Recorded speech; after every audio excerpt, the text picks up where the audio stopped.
Imamo 61 ekip iz 15 držav, to pomeni, da je cirka 90-91 kolesarjev, se bo podalo 8. okoli Slovenije. Novost je mogoče ta, da imamo letos prvič četvorko, se pravi 2 četverki sta na štartni listi.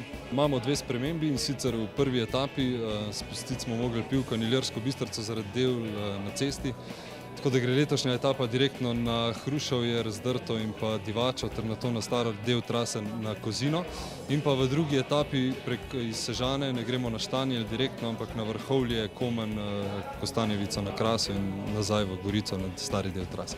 Dosko bi bil ta nalepka, ki bo dobro vidna in obligatorna za vse tekmovalce na vetrobranskih steklih. Torej poudarjati želimo, da bi ta dirka bila dirka poštenja.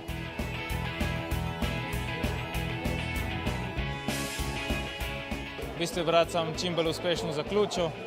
Itak do Maribora smo vsi lahko heroji, potem pa glava nastopi, ni več toliko vse v formi.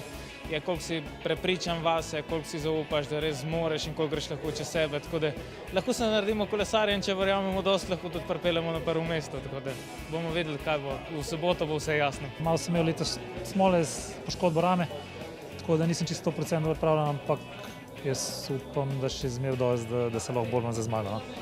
Tako da v bistvu bom probo dirkati svojo dirko, ne preveč gledati druge. Vsaj od začetka to pomeni, prvih 1000 kilometrov, bomo pa videli zadnjih 200. Tretja zmaga, no. Upam, da lanskrat nam ni uspel. Tako da jaz računam, da upam, da nam je letos bolj, škoda, ker ni lanskega zmagovalca. Smo se hoteli z eno revanšo zmeniti. Ampak tako da cilj je tretja zmaga, pa mislim, da bo počas sva rekla, da zaključila po tretji.